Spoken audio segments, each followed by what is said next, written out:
BTV ਦੇਖ ਰਹੇ ਸਾਰੇ ਦਰਸ਼ਕਾਂ ਨੂੰ ਪਿਆਰ ਭਰੀ ਸਤਿ ਸ਼੍ਰੀ ਅਕਾਲ। ਮੈਂ ਸਿਮਰਨਜੀਤ ਕੌਰ ਲੈ ਕੇ ਹਾਜ਼ਰ ਹਾਂ ਕੈਨੇਡਾ ਅਤੇ ਅੰਤਰਰਾਸ਼ਟਰੀ ਖਬਰਾਂ ਦਾ ਬੁਲੇਟਿਨ। ਸਭ ਤੋਂ ਪਹਿਲਾਂ ਸ਼ੁਰੂਆਤ ਕਰਦੇ ਹਾਂ ਮੁੱਖ ਖਬਰਾਂ ਦੇ ਨਾਲ। ਨਿਊਯਾਰਕ ਬੱਸ ਹਾਦਸੇ ਵਿੱਚ ਜ਼ਿਆਦਾਤਰ ਕੈਨੇਡੀਅਨ ਬੱਸ ਵਿੱਚ ਸੀ ਸਵਾਰ। ਹਾਦਸੇ ਵਿੱਚ ਮਾਰੇ ਗਿਆ ਵਿਅਕਤੀ ਵੀ ਸੀ ਕੈਨੇਡੀਅਨ। ਗਲੋਬਲ ਅਫੇਅਰਸ ਕੈਨੇਡਾ ਨੇ ਦਿੱਤੀ ਜਾਣਕਾਰੀ। ਹੋਂਡਾ ਮੋਟਰ ਕੰਪਨੀ ਕੈਨੇਡਾ ਵਿੱਚ EV ਉਤਪਾਦਨ ਲਈ $18.4 ਬਿਲੀਅਨ ਦੀ ਯੋਜਨਾ ਤੇ ਕਰ ਰਹੀ ਹੈ ਵਿਚਾਰ। ਕੈਨੇਡੀਅਨ 에ਅਰਲਾਈਨਸ ਦਾ ਕਹਿਣਾ ਹੈ ਕਿ ਉਹ ਬੋਇੰਗ 737-9 ਮੈਕਸ ਜੈਟਲਾਈਨਰ ਹਾਦਸੇ ਤੋਂ ਪ੍ਰਭਾਵਿਤ ਨਹੀਂ ਹਨ। ਮਾਲਬੇ ਹੇਠ ਦੱਬੀ 90 ਸਾਲਾਂ ਦੀ ਬਜ਼ੁਰਗ ਨੂੰ 124 ਘੰਟਿਆਂ ਬਾਅਦ ਜ਼ਿੰਦਾ ਕੱਢਿਆ ਗਿਆ ਬਾਹਰ। ਜਾਪਾਨ ਦੇ ਭੂਚਾਲ 'ਚ 6 ਦਿਨਾਂ ਤੋਂ ਮਲਬੇ ਹੇਠ ਦੱਬੀ ਹੋਈ ਸੀ ਬਜ਼ੁਰਗ। ਹੁਣ ਖਬਰਾਂ ਵਿਸਥਾਰ ਨਾਲ। ਗਲੋਬਲ ਅਫੇਅਰਸ ਕੈਨੇਡਾ ਦਾ ਕਹਿਣਾ ਹੈ ਕਿ ਲੰਘੇ ਸ਼ੁੱਕਰਵਾਰ ਨੂੰ ਲੇਕ ਜਾਰਜ NY ਵਿੱਚ ਇੱਕ ਟੂਰ ਬੱਸ ਹਾਦਸੇ ਵਿੱਚ ਮਰਨ ਵਾਲਾ ਵਿਅਕਤੀ ਕੈਨੇਡੀਅਨ ਨਾਗਰਿਕ ਸੀ। ਵਿਭਾਗ ਦਾ ਕਹਿਣਾ ਹੈ ਕਿ ਉਹ 2 ਕੈਨੇਡੀਅਨਸ ਬਾਰੇ ਵੀ ਜਾਣੂ ਹਨ ਜੋ ਇਸ ਘਟਨਾ ਵਿੱਚ ਜ਼ਖਮੀ ਹੋਏ ਸਨ ਅਤੇ ਹੋਰ ਸੰਭਾਵੀ ਕੈਨੇਡੀਅਨਸ ਦੀ ਸ਼ਮੂਲੀਅਤ ਦੀ ਪੁਸ਼ਟੀ ਕਰਨ ਲਈ ਪਾਲਣਾ ਕਰ ਰਿਹਾ ਹੈ। ਨਿਊਯਾਰਕ ਸਟੇਟ ਪੁਲਿਸ ਨੇ ਕਿਹਾ ਕਿ ਮੌਂਟਰੀਅਲ ਤੋਂ ਨਿਊਯਾਰਕ ਸਿਟੀ ਜਾ ਰਹੇ US ਹਾਈਵੇ 87 ਤੇ ਸਕਾਈਵੇ ਕੋਚ ਲਾਈਨ ਟੂਰ ਬੱਸ ਦੇ ਹਾਦਸਾਗ੍ਰਸਤ ਹੋਣ ਕਾਰਨ ਇੱਕ ਵਿਅਕਤੀ ਦੀ ਮੌਤ ਹੋ ਗਈ ਅਤੇ 11 ਹੋਰ ਜ਼ਖਮੀ ਹੋ ਗਏ। ਨਿਊਯਾਰਕ ਵਿੱਚ ਅਧਿਕਾਰੀਆਂ ਨੇ ਬਾਅਦ ਵਿੱਚ ਕਿਹਾ ਕਿ ਬੱਸ ਵਿੱਚ ਸਵਾਰ 23 ਯਾਤਰੀਆਂ ਵਿੱਚੋਂ ਜ਼ਿਆਦਾਤਰ ਕੈਨੇਡੀਅਨ ਸਨ, ਜਦੋਂ ਕਿ ਘੱਟੋ-ਘੱਟ 2 ਸਵਿਸ ਤੋਂ ਹਨ। ਪੁਲਿਸ ਦਾ ਕਹਿਣਾ ਹੈ ਕਿ ਇੱਕ ਵਿਅਕਤੀ ਸਮੇਤ ਜ਼ਖਮੀ ਵਿਅਕਤੀਆਂ ਨੂੰ ਗੰਭੀਰ ਸੱਟਾਂ ਲੱਗੀਆਂ ਹਨ, ਜਿਨ੍ਹਾਂ ਨੂੰ ਨੇੜਲੇ ਹਸਪਤਾਲਾਂ ਵਿੱਚ ਲਿਆਂਦਾ ਗਿਆ ਸੀ। ਗਲੋਬਲ ਅਫੇਅਰਸ ਦਾ ਕਹਿਣਾ ਹੈ ਕਿ ਉਹ ਪੀੜਤ ਪਰਿਵਾਰ ਨੂੰ ਕੌਂਸਲਰ ਸਹਾਇਤਾ ਪ੍ਰਦਾਨ ਕਰ ਰਿਹਾ ਹੈ, ਪਰ ਗੋਪਨੀਯਤਾ ਕਾਰਨਾਂ ਕਰਕੇ ਹੋਰ ਜਾਣਕਾਰੀ ਨਹੀਂ ਦਿੱਤੀ ਜਾ ਸਕਦੀ। ਹੋਂਡਾ ਮੋਟਰ ਕੰਪਨੀ ਕੈਨੇਡਾ ਵਿੱਚ ਕਰੀਬ 2 ਟ੍ਰਿਲੀਅਨ ਯੈਨ ਮਤਲਬ ਕਿ ਲਗਭਗ $18.4 ਬਿਲੀਅਨ ਦੇ ਪ੍ਰੋਜੈਕਟ ਵਿੱਚ ਇੱਕ ਇਲੈਕਟ੍ਰਿਕ ਵਾਹਨ ਪਲਾਂਟ ਬਣਾਉਣ ਬਾਰੇ ਵਿਚਾਰ ਕਰ ਰਹੀ ਹੈ, ਜਿਸ ਵਿੱਚ ਸੰਭਾਵਤ ਤੌਰ ਤੇ ਬੈਟਰੀਆਂ ਦਾ ਘਰੇਲੂ ਉਤਪਾਦਨ ਸ਼ਾਮਲ ਹੋ ਸਕਦਾ ਹੈ, ਜਿਸ ਦੀ ਜਾਣਕਾਰੀ ਜਾਪਾਨ ਦੇ ਨੀਕੀ ਨਿਊਜ਼ ਗਰੁੱਪ ਦੀ ਰਿਪੋਰਟ ਵਿੱਚ ਸਾਂਝੀ ਕੀਤੀ ਗਈ ਹੈ। ਰਿਪੋਰਟ ਵਿੱਚ ਕਿਹਾ ਗਿਆ ਹੈ ਕਿ ਇਹ ਪ੍ਰੋਜੈਕਟ ਹੋਂਡਾ ਦੇ ਸਭ ਤੋਂ ਵੱਡੇ ਨਿਵੇਸ਼ਾਂ ਵਿੱਚੋਂ ਇੱਕ ਹੋ ਸਕਦਾ ਹੈ।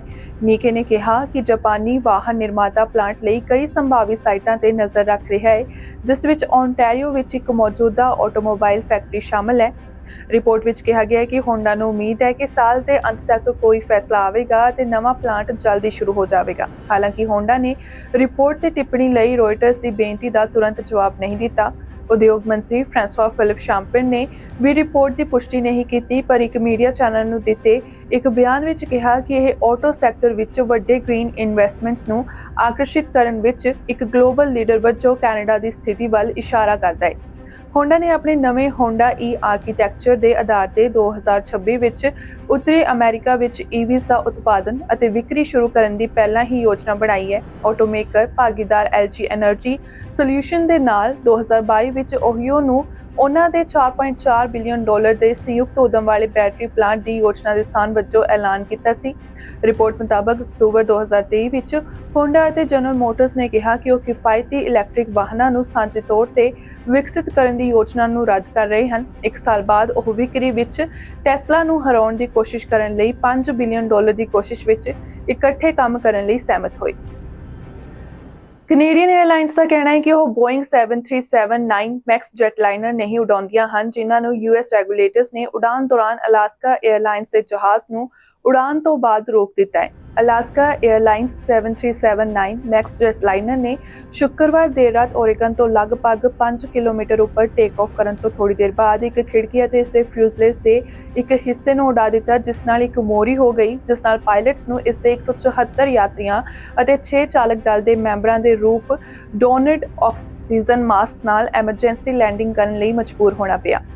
Air Canada, WestJet, Sunwing airlines, Flair airlines ਅਤੇ ਲਿੰਕਸ 에ਅਰ ਸਮੇਤ ਸਾਰੀਆਂ 에ਅਰਲਾਈਨਸ ਦਾ ਕਹਿਣਾ ਹੈ ਕਿ ਉਹ 737-8 ਮੈਕਸ ਜੈਟਲਾਈਨਰ ਉਡਾਉਂਦੇ ਹਨ, ਜਦੋਂ ਕਿ ਪੋਰਟਰ 에ਅਰਲਾਈਨਸ ਕੋਈ ਬੋਇੰਗ ਜਹਾਜ਼ ਨਹੀਂ ਉਡਾਉਂਦੀਆਂ ਹਨ।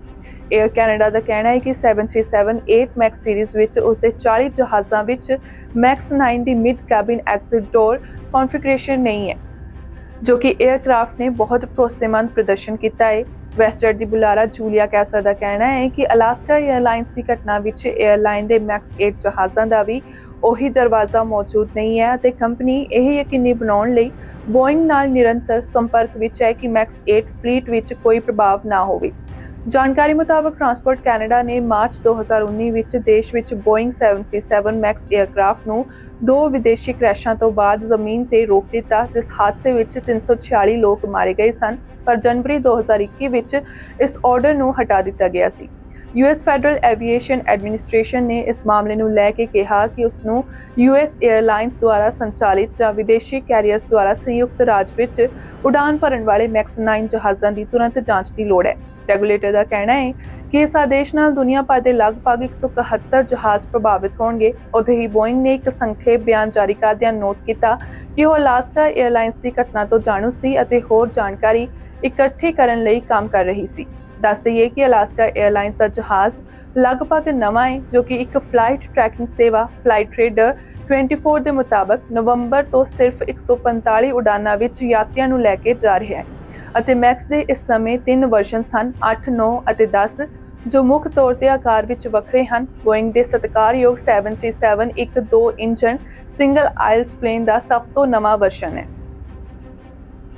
ਡਾਊਨਟਾਊਨ ਟੋਰਾਂਟੋ ਵਿੱਚ ਦੇਰ ਰਾਤ ਹੋਏ ਚਾਕੂ ਹਮਲੇ 'ਚ ਇੱਕ ਵਿਅਕਤੀ ਦੀ ਮੌਤ ਹੋ ਗਈ। ਪੁਲਿਸ ਦਾ ਕਹਿਣਾ ਹੈ ਕਿ ਪੀੜਤ ਕੁਈਨ ਸਟਰੀਟ W ਅਤੇ ਕੈਲੰਡਰ ਸਟਰੀਟ ਖੇਤਰ ਵਿੱਚ ਜ਼ਖਮੀ ਹਾਲਤ ਵਿੱਚ ਪਾਇਆ ਗਿਆ ਸੀ। ਵਿਅਕਤੀ ਨੂੰ ਹਸਪਤਾਲ ਲਿਜਾਣ ਤੋਂ ਪਹਿਲਾਂ ਮੌਕੇ ਤੇ ਪੈਰਾਮੈਡਿਕਸ ਦੁਆਰਾ ਜੀਵਨ ਬਚਾਉਣ ਦੇ ਉਪਾਅ ਕੀਤੇ ਗਏ ਸਨ, ਜਿਸ ਤੋਂ ਬਾਅਦ ਉਸਨੇ ਦਮ ਤੋੜ ਦਿੱਤਾ। ਪੁਲਿਸ ਨੇ ਲੋਕਾਂ ਕੋਲੋਂ ਮਦਦ ਦੀ ਮੰਗ ਕਰਦਿਆਂ ਕਿਹਾ ਕਿ ਜੇਕਰ ਕਿਸੇ ਵੀ ਵਿਅਕਤੀ ਨੂੰ ਇਸ ਹਮਲੇ ਬਾਰੇ ਕੋਈ ਵੀ ਜਾਣਕਾਰੀ ਹੈ ਤਾਂ ਉਹ ਪੁਲਿਸ ਨਾਲ ਸੰਪਰਕ ਕਰਨ। ਲੰਡਨ ਵਿੱਚ ਇੱਕ ਛੋਟੀ ਜਿਹੀ ਪੈਨਸ਼ਨ ਤੇ ਰਹਿ ਰਹੀ ਇੱਕ ਸੀਨੀਅਰ ਕਿਮ ਸਟੀਵਨਸ ਨੂੰ ਇੱਕ ਫੋਨ ਘੁਟਾਲੇ ਦਾ ਸ਼ਿਕਾਰ ਹੋਣਾ ਪਿਆ, ਜਿਸ ਵਿੱਚ ਲਗਭਗ $60,000 ਦਾ ਨੁਕਸਾਨ ਹੋਇਆ। ਸਟੀਵਨਸ ਦੀ ਮੁਸੀਬਤ 2 ਨਵੰਬਰ 2023 ਨੂੰ ਇੱਕ ਫੋਨ ਕਾਲ ਤੋਂ ਸ਼ੁਰੂ ਹੋਈ ਸੀ, ਜਿਸ ਨੂੰ ਉਹ ਵੀਜ਼ਾ ਕ੍ਰੈਡਿਟ ਤੋਂ ਇਹ ਪੁੱਛਦੀ ਸੀ ਕਿ ਕੀ ਉਸਨੇ ਕੈਲੀਫੋਰਨੀਆ ਵਿੱਚ ਚੀਜ਼ਾਂ ਖਰੀਦੀਆਂ ਹਨ। ਜਦੋਂ ਉਸਨੇ ਕਾਲਰ ਨੂੰ ਦੱਸਿਆ ਕਿ ਉਸਨੇ ਅਜਿਹਾ ਨਹੀਂ ਕੀਤਾ ਹੈ ਤਾਂ ਉਸਨੇ ਕਿਹਾ ਕਿ ਉਹ ਉਸਨੂੰ ਫਰਾਡ ਡਿਪਾਰਟਮੈਂਟ ਵਿੱਚ ਤਬਦੀਲ ਕਰਨ ਜਾ ਰਿਹਾ ਹੈ।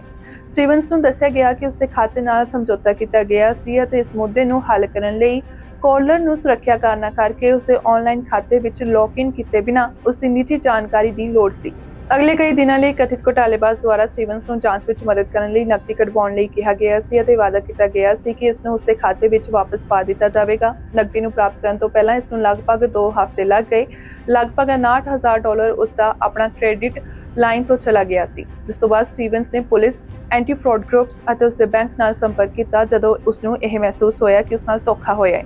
ਸਟੀਵਨਸ ਨੇ ਇਸ ਫਰਾਡ ਨੂੰ ਲੈ ਕੇ ਕਿਹਾ ਕਿ ਬੈਂਕ ਆਫ ਮੌਂਟਰੀਅਲ, ਜਿੱਥੇ ਉਸਦਾ ਬੈਂਕ ਖਾਤਾ ਹੈ, ਨੂੰ ਅਸਾਧਾਰਨ ਲੈਣ ਦੇਣ ਵੱਲ ਧਿਆਨ ਦੇਣਾ ਚਾਹੀਦਾ ਸੀ, ਜਿਸ ਕਰਕੇ ਉਹਨਾਂ ਨੂੰ ਗੁੰਮ ਹੋਏ ਪੈਸੇ ਲਈ ਕੁਝ ਜ਼ਿੰਮੇਵਾਰੀ ਲੈਣੀ ਚਾਹੀਦੀ ਹੈ। ਪਰ BMO ਨੇ ਕੁਝ ਵੀ ਵਾਪਸ ਕਰਨ ਲਈ ਸਹਿਮਤੀ ਨਹੀਂ ਦਿੱਤੀ ਹੈ। ਸਟੀਵਨਸ ਦਾ ਕਹਿਣਾ ਹੈ ਕਿ ਉਸ ਕੋਲ ਆਖਰੀ ਕਦਮ ਇਸ ਦੇ ਲੋਕਪਾਲ ਨੂੰ ਰਸਮੀ ਸ਼ਿਕਾਇਤ ਕਰਨਾ ਹੈ। ਮੌਂਟਰੀਅਲ ਵਿੱਚ ਰਾਤ ਭਰ ਉਮੀਦ ਨਾਲੋਂ ਥੋੜੀ ਜ਼ਿਆਦਾ ਬਰਫ਼ ਪਈ, ਜਿਸ ਨਾਲ ਲੰਘੇ ਐਤਵਾਰ ਨੂੰ ਸੜਕਾਂ ਤੇ ਤਿਲਕਣ ਪੈਦਾ ਹੋ ਗਈ। ਇਨਵਾਇਰਨਮੈਂਟ ਕੈਨੇਡਾ ਦੁਆਰਾ ਇੱਕ ਟਰੈਵਲ ਐਡਵਾਈਜ਼ਰੀ ਜਾਰੀ ਕੀਤੀ ਗਈ ਸੀ, ਜਿਸ ਵਿੱਚ ਡਰਾਈਵਰਸ ਨੂੰ ਜਲਦੀ ਬਦਲਦੀਆਂ ਤੇ ਵਿਗੜਦੀਆਂ ਸਥਿਤੀਆਂ ਲਈ ਤਿਆਰ ਰਹਿਣ ਦੀ ਅਪੀਲ ਕੀਤੀ ਗਈ ਹੈ।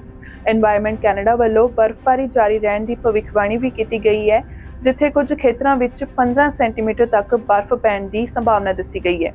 ਕਿਊਬੈਕ 511 ਦੇ ਮੁਤਾਬਕ ਸ਼ਹਿਰ ਦੀਆਂ ਜ਼ਿਆਦਾਤਰ ਸੜਕਾਂ ਨਿਰਪੱਖ ਸਥਿਤੀ ਵਿੱਚ ਸਨ, ਜਦੋਂ ਕਿ ਉੱਤਰੀ ਅਤੇ ਦੱਖਣੀ ਕਿਨਾਰਿਆਂ ਅਤੇ ਪੱਛਮੀ ਟਾਪੂ ਵਿੱਚ ਹਾਲਾਤ ਮਾੜੇ ਸਨ। ਵਾਤਾਵਰਣ ਕੈਨੇਡਾ ਦਾ ਕਹਿਣਾ ਹੈ ਕਿ ਵੱਖ-ਵੱਖ ਕਿਸਮਾਂ ਦੇ ਮੀਂਹ ਅਤੇ ਤੇਜ਼ ਤੋਂ ਤੇਜ਼ ਹਵਾਵਾਂ ਵਾਲੇ ਇੱਕ ਵੱਡੇ ਤੂਫਾਨ ਦੇ ਮੰਗਲਵਾਰ ਤੋਂ ਵੀਰਵਾਰ ਸਵੇਰ ਤੱਕ ਕਿਊਬੈਕ ਵਿੱਚ ਹੁੰਜਾ ਫੇਰਨ ਦੀ ਸੰਭਾਵਨਾ ਹੈ। ਹਾਲਾਂਕਿ ਬੁੱਧਵਾਰ ਨੂੰ ਤਾਪਮਾਨ ਦੇ ਗਰਮ ਹੋਣ ਦੀ ਸੰਭਾਵਨਾ ਹੈ। ਜਾਪਾਨ ਵਿੱਚ ਨਵੇਂ ਸਾਲ ਦੇ ਭੂਚਾਲ ਦੇ 6 ਦਿਨ ਬਾਅਦ ਇੱਕ 90 ਸਾਲਾ ਔਰਤ ਨੂੰ ਮਲਬੇ ਵਿੱਚੋਂ ਬਾਹਰ ਕੱਢਿਆ ਗਿਆ। ਪੱਛਮੀ ਜਾਪਾਨ 'ਚ ਇੱਕ ਢਹਿ-ਢੇਰੀ ਹੋਏ ਘਰ 'ਚੋਂ 90 ਸਾਲਾ ਬਜ਼ੁਰਗ ਔਰਤ ਨੂੰ ਜ਼ਿੰਦਾ ਬਾਹਰ ਕੱਢ ਲਿਆ ਗਿਆ ਹੈ। ਭੂਚਾਲ ਦੇ ਕਰੀਬ 124 ਘੰਟੇ ਬਾਅਦ ਔਰਤ ਨੂੰ ਬਚਾਇਆ ਗਿਆ ਸੀ। ਇਸ ਭੂਚਾਲ 'ਚ ਘੱਟੋ-ਘੱਟ 126 ਲੋਕਾਂ ਦੀ ਮੌਤ ਹੋ ਗਈ ਸੀ। ਮਰਨ ਵਾਲਿਆਂ ਵਿੱਚ ਇੱਕ 5 ਸਾਲ ਦਾ ਬੱਚਾ ਵੀ ਸ਼ਾਮਲ ਹੈ। ਬੱਚੇ ਦਾ ਇਲਾਜ ਕੀਤਾ ਜਾ ਰਿਹਾ ਸੀ ਕਿਉਂਕਿ ਭੂਚਾਲ ਆਉਣ ਸਮੇਂ ਉਹ ਉਬਲਦੇ ਪਾਣੀ ਵਿੱਚ ਡਿੱਗ ਗਿਆ ਸੀ। ਇਲਾਜ ਦੌਰਾਨ ਭੂਚਾਲ ਆ ਗਿਆ ਅਤੇ ਬੱਚੇ ਦੀ ਮੌਤ ਹੋ ਗਈ। 1 ਜਨਵਰੀ ਨੂੰ ਆਏ ਭੂਚਾਲ ਵਿੱਚ ਸਭ ਤੋਂ ਵੱਧ ਮੌਤਾਂ ਵਜ਼ੀਮਾ ਸ਼ਹਿਰ ਵਿੱਚ ਹੋਈਆਂ। ਭੂਚਾਲ ਤੋਂ ਬਾਅਦ ਇੱਥੇ ਵੱਡੇ ਪੱਧਰ ਤੇ ਅੱਗ ਦੀਆਂ ਲਪਟਾਂ ਵੀ ਦੇਖੀਆਂ ਗਈਆਂ। ਜਾਪਾਨ ਦੇ ਫੌਜੀ ਜੰਗੀ ਪੱਧਰ ਤੇ ਰਾਹਤ ਕਾਰਜ ਕਰ ਰਹੇ ਹਨ। ਕਰੀਬ 30,000 ਲੋਕਾਂ ਨੂੰ ਪਾਣੀ, ਭੋਜਨ, ਦਵਾਈਆਂ ਅਤੇ ਹੋਰ ਸਹੂਲਤਾਂ ਮੁਹੱਈਆ ਕਰਵਾਈਆਂ ਗਈਆਂ। ਜਾਪਾਨ ਦੇ ਲੋਕਾਂ ਦੀ ਸ਼ਿਕਾਇਤ ਹੈ ਕਿ ਸਰਕਾਰ ਭੂਚਾਲ ਤੋਂ ਬਾਅਦ ਰਿਹਾਇਸ਼ੀ ਇਲਾਕਿਆਂ ਦੀ ਮੁਰੰਮਤ ਕਰਨ ਦੀ ਕੋਸ਼ਿਸ਼ ਨਹੀਂ ਕਰ ਰਹੀ ਹੈ। ਉਹਨਾਂ ਦਾ ਕਹਿਣਾ ਹੈ ਕਿ ਜਿਸ ਮਲਬੇ ਦਾ ਸਰਚ ਆਪਰੇਸ਼ਨ ਪੂਰਾ ਹੋ ਚੁੱਕਾ ਹੈ, ਉਸ ਨੂੰ ਬਰਕਰਾਰ ਰੱਖਿਆ ਗਿਆ ਹੈ। ਮਲਬੇ ਕਾਰਨ ਕਈ ਇਲਾਕਿਆਂ ਵਿੱਚ ਸੜਕਾਂ ਬੰਦ ਹੋ ਗਈਆਂ ਹਨ। ਕਤਰ ਦੇ ਨਿਊਜ਼ ਚੈਨਲ ਨੇ ਜਾਪਾਨੀ ਯੋਮਿਓਰੀ ਅਖਬਾਰ ਦੇ ਹਵਾਲੇ ਨਾਲ ਕਿਹਾ ਕਿ ਉਸਦੇ ਹਵਾਈ ਅਧਿਐਨ ਨੇ ਖੇਤਰ ਵਿੱਚ 100 ਤੋਂ ਵੱਧ ਜ਼ਮੀਨ ਖਿਸਕਣ ਦਾ ਪਤਾ ਲਗਾਇਆ ਹੈ ਅਤੇ ਕੁਝ ਪ੍ਰਮੁੱਖ ਸੜਕਾਂ ਨੂੰ ਰੋਕਿਆ ਜਾ ਰਿਹਾ ਹੈ। ਕੁਝ ਭਾਈਚਾਰੇ ਜਿਵੇਂ ਕਿ ਸ਼ਿਰੋਮਾਰੂ ਦਾ ਤੱਟਵਰਤੀ ਭਾਈਚਾਰਾ ਜੋ ਕਿ ਸੁਨਾਮੀ ਤੋਂ ਵੀ ਪ੍ਰਭਾਵਿਤ ਹੋਇਆ ਸੀ, ਅਜੇ ਵੀ ਸਹਾਇਤਾ ਦੀ ਉਡੀਕ ਕਰ ਰਿਹਾ ਹੈ। ਇਜ਼ਰਾਈਲੀ ਫੌਜ ਨੇ ਸੰਕੇਤ ਦਿੱਤਾ ਕਿ ਉਸਨੇ ਉੱਤਰੀ ਗਾਜ਼ਾ ਵਿੱਚ ਵੱਡੀ ਲੜਾਈ ਨੂੰ ਸਮੇਟ ਲਿਆ ਹੈ, ਇਹ ਕਹਿੰਦੇ ਹੋਏ ਕਿ ਉਸਨੇ ਉੱਥੇ ਹਮਾਸ ਦੇ ਫੌਜੀ ਢਾਂਚੇ ਨੂੰ ਖਤਮ ਕਰਨ ਦਾ ਕੰਮ ਪੂਰਾ ਕਰ ਲਿਆ ਹੈ, ਕਿਉਂਕਿ ਅੱਤਵਾਦੀ ਸਮੂਹ ਦੇ ਖਿਲਾਫ ਜੰਗ ਐਤਵਾਰ ਨੂੰ ਆਪਣੇ ਚੌਥੇ ਮਹੀਨੇ ਵਿੱਚ ਦਾਖਲ ਹੋ ਗਈ ਹੈ। ਇਜ਼ਰਾਈਲ ਨੇ ਅੱਗੇ ਜਾ ਕੇ ਉੱਤਰੀ ਗਾਜ਼ਾ ਵਿੱਚ ਫੌਜੀ ਤਾਇਨਾਤੀ ਨੂੰ ਸੰਬੋਧਨ ਨਹੀਂ ਕੀਤਾ। ਫੌਜੀ ਬੁਲਾਰੇ ਰੀਅਰ ਐਡਮ ਡੈਨੀਅਲ ਹੈਗਰੀ ਨੇ ਕਿਹਾ ਕਿ ਫੌਜਾਂ ਖੇਤਰ ਦੇ ਮੱਧ ਅਤੇ ਦੱਖਣੀ ਹਿੱਸਿਆਂ ਤੇ ਧਿਆਨ ਕੇਂਦਰਿਤ ਕਰਨਗੀਆਂ ਤੇ ਇਜ਼ਰਾਈਲ ਗਾਜ਼ਾ ਸਰਹੱਦੀ ਵਾੜ ਦੇ ਨਾਲ ਸੁਰੱਖਿਆ ਨੂੰ ਮਜ਼ਬੂਤ ਕਰਨਗੀਆਂ। ਇਹ ਐਲਾਨ ਸੰਯੁਕਤ ਰਾਸ਼ਟਰ ਦੇ ਵਿਦੇਸ਼ ਮੰਤਰੀ ਐਂਟਨੀ ਬਲਿੰਕਨ ਦੁਆਰਾ ਇਜ਼ਰਾਈਲ ਦੀ ਯਾਤਰਾ ਤੋਂ ਪਹਿਲਾਂ ਹੋਇਆ ਹੈ। ਬਾਈਡਨ ਪ੍ਰਸ਼ਾਸਨ ਦੇ ਅਧਿਕਾਰੀਆਂ ਨੇ ਇਜ਼ਰਾਈਲ ਨੂੰ ਗਾਜ਼ਾ ਵਿੱਚ ਆਪਣੇ ਧਮਾਕੇਦਾਰ ਹਵਾਈ ਅਤੇ ਜ਼ਮੀਨੀ ਹਮਲੇ ਨੂੰ ਖਤਮ ਕਰਨ ਅਤੇ ਹਮਾਸ ਦੇ ਨੇਤਾਵਾਂ ਦੇ ਖਿਲਾਫ ਹੋਰ ਨਿਸ਼ਾਨਾ ਹਮਲਿਆਂ ਵੱਲ ਜਾਣ ਦੀ ਅਪੀਲ ਕੀਤੀ ਹੈ। ਹਾਲ ਹੀ ਦੇ ਹਫ਼ਤਿਆਂ ਵਿੱਚ ਇਜ਼ਰਾਈਲ ਨੇ ਉੱਤਰੀ ਗਾਜ਼ਾ ਵਿੱਚ ਆਪਣੇ ਫੌਜੀ ਹਮਲੇ ਨੂੰ ਘਟਾ ਦਿੱਤਾ ਹੈ ਤੇ ਦੱਖਣ ਵਿੱਚ ਆਪਣੇ ਹਮਲੇ ਨੂੰ ਦਬਾ ਦਿੱਤਾ ਹੈ, ਜਿੱਥੇ ਗਾਜ਼ਾ ਦੇ ਜ਼ਿਆਦਾਤਰ 2.3 ਮਿਲੀਅਨ ਫਲਸਤੀਨੀਆਂ ਨੂੰ ਮਨੁੱਖੀ ਤਬਾਹੀ ਵਿੱਚ ਛੋਟੇ ਖੇਤਰਾਂ ਵਿੱਚ ਨਿਚੋੜਿਆ ਗਿਆ ਹੈ, ਜਦੋਂ ਕਿ ਇਜ਼ਰਾਈਲੀ ਹਵਾਈ ਹਮਲਿਆਂ ਦੁਆਰਾ ਹਮਲਾ ਕੀਤਾ ਜਾ ਰਿਹਾ ਹੈ। ਇਜ਼ਰਾਈਲ ਦੇ ਪ੍ਰਧਾਨ ਮੰਤਰੀ ਬੈਂਜਾਮਿਨ ਨੇਤਨਯਾਹੂ ਨੇ ਜ਼ੋਰ ਦੇ ਕੇ ਕਿਹਾ ਹੈ ਕਿ ਜਦੋਂ ਤੱਕ ਹਮਾਸ ਨੂੰ ਖਤਮ ਕਰਨ, ਇਜ਼ਰਾਈਲ ਦੇ ਬੰਦਕਾਂ ਨੂੰ ਵਾਪਸ ਲਿਆਉਣ ਅਤੇ ਗਾਜ਼ਾ ਨੂੰ ਇਜ਼ਰਾਈਲ ਲਈ ਖਤਰਾ ਨਾ ਹੋਣ ਨੂੰ ਯਕੀਨੀ ਬਣਾਉਣ ਦੇ ਉਦੇਸ਼ਾਂ ਨੂੰ ਪੂਰਾ ਨਹੀਂ ਕੀਤਾ ਜਾਂਦਾ, ਉਦੋਂ ਤੱਕ ਜੰਗ ਖਤਮ ਨਹੀਂ ਹੋਵੇਗੀ। ਇਹ ਯੁੱਧ ਹਮਾਸ ਦੇ ਦੱਖਣੀ ਇਜ਼ਰਾਈਲ ਤੇ 7 ਅਕਤੂਬਰ ਨੂੰ ਕੀਤੇ ਗਏ ਹਮਲੇ ਤੋਂ ਸ਼ੁਰੂ ਹੋਇਆ ਸੀ, ਜਿਸ ਵਿੱਚ ਅੱਤਵਾਦੀਆਂ ਨੇ ਲਗਭਗ 1200 ਲੋਕਾਂ ਨੂੰ ਮਾਰਿਆ ਸੀ, ਜਿਸ ਵਿੱਚ ਜ਼ਿਆਦਾਤਰ ਆਮ ਨਾਗਰਿਕ ਸਨ ਅਤੇ ਲਗਭਗ 250 ਲੋਕਾਂ ਨੂੰ ਬੰਦਕ ਬਣਾ ਲਿਆ ਗਿਆ ਸੀ। ਹਮਾਸ ਦੁਆਰਾ ਚਲਾਏ ਜਾ ਰਹੇ ਗਾਜ਼ਾ ਵਿੱਚ ਸਿਹਤ ਮੰਤਰਾਲੇ ਦੇ ਮੁਤਾਬਕ ਇਜ਼ਰਾਈਲ ਦੀ ਜਵਾਬੀ ਕਾਰਵਾਈ ਵਿੱਚ ਘੱਟੋ-ਘੱਟ 22,800 ਤੋਂ ਵੱਧ ਫਲਸਤੀਨੀ ਮਾਰੇ ਗਏ ਹਨ ਅਤੇ 58,000 ਤੋਂ ਵੱਧ ਜ਼ਖਮੀ ਹੋਏ ਹਨ। ਮਰਨ ਵਾਲਿਆਂ ਦੀ ਗਿਣਤੀ ਲੜਾਕਿਆਂ ਤੇ ਆਮ ਨਾਗਰਿਕਾਂ ਵਿੱਚ ਫਰਕ ਨਹੀਂ ਕਰਦੀ। ਸਿਹਤ ਅਧਿਕਾਰੀਆਂ ਦਾ ਕਹਿਣਾ ਹੈ ਕਿ ਮਰਨ ਵਾਲਿਆਂ ਵਿੱਚੋਂ 2/3 ਔਰਤਾਂ ਅਤੇ ਨਾਬਾਲਗ ਹਨ। ਇਜ਼ਰਾਈਲ ਨਾਗਰਿਕਾਂ ਦੀ ਮੌਤ ਲਈ ਹਮਾਸ ਨੂੰ ਜ਼ਿੰਮੇਵਾਰ ਠਹਿਰਾਉਂਦਾ ਹੈ, ਕਿਉਂਕਿ ਇਹ ਸਮੂਹ ਬਹੁਤ ਜ਼ਿਆਦਾ ਆਬਾਦੀ ਵਾਲੇ ਰਿਹਾਇਸ਼ੀ ਖੇਤਰਾਂ ਵਿੱਚ ਕੰਮ ਕਰਦਾ ਹੈ। ਇੱਕ ਫਾਇਰ ਅਧਿਕਾਰੀ ਅਤੇ ਸੰਯੁਕਤ ਰਾਸ਼ਟਰ ਨੇ ਲੰਘੇ ਐਤਵਾਰ ਨੂੰ ਕਿਹਾ ਕਿ ਬੰਗਲਾਦੇਸ਼ ਦੇ ਦੱਖਣੀ ਤੱਟਵਰਤੀ ਜ਼ਿਲ੍ਹੇ ਕੋਕਸ ਬਾਜ਼ਾਰ ਵਿੱਚ ਰੋਹਿੰਗਿਆ ਸ਼ਰਨਾਰਥੀਆਂ ਦੇ ਇੱਕ ਭੀੜੇ ਕੈਂਪ ਵਿੱਚ ਲੱਗੀ ਅੱਗ ਵਿੱਚ 1000 ਤੋਂ ਵੱਧ ਸ਼ੈਲਟਰਸ ਇਸ ਦਾ ਸ਼ਿਕਾਰ ਹੋ ਗਏ ਅਤੇ ਹਜ਼ਾਰਾਂ ਬੇਘਰ ਹੋ ਗਏ। ਯੂਖਿਆ ਫਾਇਰ ਸਟੇਸ਼ਨ ਦੇ ਮੁਖੀ ਸ਼ਫੀਕੁਲ ਇਸਲਾਮ ਨੇ ਐਸੋਸੀਏਟਡ ਪ੍ਰੈਸ ਨੂੰ ਦੱਸਿਆ ਕਿ ਅੱਗ ਯੂਖਿਆ ਦੇ ਕੋਟਪਲੋਂਗ ਕੈਂਪ ਵਿੱਚ ਲੱਗੀ ਅਤੇ ਤੇਜ਼ ਹਵਾਵਾਂ ਨਾਲ ਫੈਲ ਗਈ। ਉਹਨਾਂ ਨੇ ਕਿਹਾ ਕਿ ਕਿਸੇ ਜਾਨੀ ਨੁਕਸਾਨ ਦੀ ਸੂਚਨਾ ਨਹੀਂ ਹੈ। ਘਟਨਾ ਸਥਾਨ ਤੇ ਇੱਕ ਐਸੋਸੀਏਟਡ ਪ੍ਰੈਸ ਰਿਪੋਰਟਰ ਨੇ ਕਿਹਾ ਕਿ ਹਜ਼ਾਰਾਂ ਸ਼ਰਨਾਰਥੀ, ਜਿਨ੍ਹਾਂ ਵਿੱਚ ਔਰਤਾਂ ਅਤੇ ਬੱਚੇ ਵੀ ਸ਼ਾਮਲ ਸਨ, ਆਪਣੇ ਸਮਾਨ ਨਾਲ ਨੇੜਲੇ ਖੁੱਲੇ ਮੈਦਾਨ ਵਿੱਚ ਪਹੁੰਚ ਗਏ ਸੀ। ਸੰਯੁਕਤ ਰਾਸ਼ਟਰ ਦੀ ਸ਼ਰਨਾਰਥੀ ਏਜੰਸੀ UNHCR ਨੇ AP ਨੂੰ ਇੱਕ ਈਮੇਲ ਵਿੱਚ ਕਿਹਾ ਕਿ ਅੱਗ ਪ੍ਰਤੀਕਿਰਿਆ ਵਲੰਟੀਅਰਸ ਨੇ ਅੱਗ ਤੇ ਕਾਬੂ ਪਾਉਣ ਲਈ ਫਾਇਰ ਫਾਈਟਰਸ ਨਾਲ ਕੰਮ ਕੀਤਾ। ਇਸ ਵਿੱਚ ਕਿਹਾ ਗਿਆ ਹੈ ਕਿ ਨੁਕਸਾਨ ਦੀ ਹੱਦ ਦਾ ਮੁਲਾਂਕਣ ਕੀਤਾ ਜਾ ਰਿਹਾ ਹੈ। ਹਾਲਾਂਕਿ ਇਹ ਤੁਰੰਤ ਸਪਸ਼ਟ ਨਹੀਂ ਹੋ ਸਕਿਆ ਕਿ ਅੱਗ ਕਿਵੇਂ ਲੱਗੀ। ਇਸਲਾਮ ਨੇ ਕਿਹਾ ਕਿ ਸ਼ਰਨਾਰਥੀਆਂ ਦੇ ਮੁੱਢਲੇ ਬਿਆਨਾਂ ਤੋਂ ਇਹ ਸੰਕੇਤ ਮਿਲਦਾ ਹੈ ਕਿ ਇਹ ਇੱਕ ਚਿੱਕੜ ਦੇ ਤੰਦੂਰ ਕਾਰਨ ਹੋਇਆ ਸੀ। ਸ਼ਰਨਾਰਥੀ ਕੈਂਪਾਂ ਵਿੱਚ ਅੱਗ ਲੱਗਣਾ ਆਮ ਗੱਲ ਹੈ ਤੇ ਪਿਛਲੇ ਸਮੇਂ ਵਿੱਚ ਅਜਿਹੀਆਂ ਘਟਨਾਵਾਂ ਨੇ ਹਜ਼ਾਰਾਂ ਘਰਾਂ ਨੂੰ ਸਾੜ ਦਿੱਤਾ ਸੀ।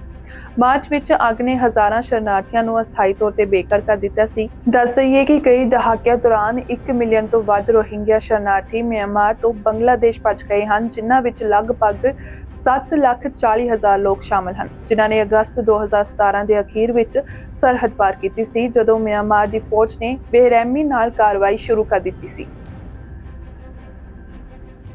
ਅੱਜ ਦੀਆਂ ਖਬਰਾਂ ਦੇ ਵਿੱਚ ਇੰਨਾ ਹੀ। ਮੁੜ ਤੋਂ ਹਾਜ਼ਰ ਹੋਵਾਂਗੇ ਨਵੀਆਂ ਖਬਰਾਂ ਦੇ ਨਾਲ। ਤੁਸੀਂ ਵੇਖਦੇ ਰਹੋ PTV। Be positive, be yourself.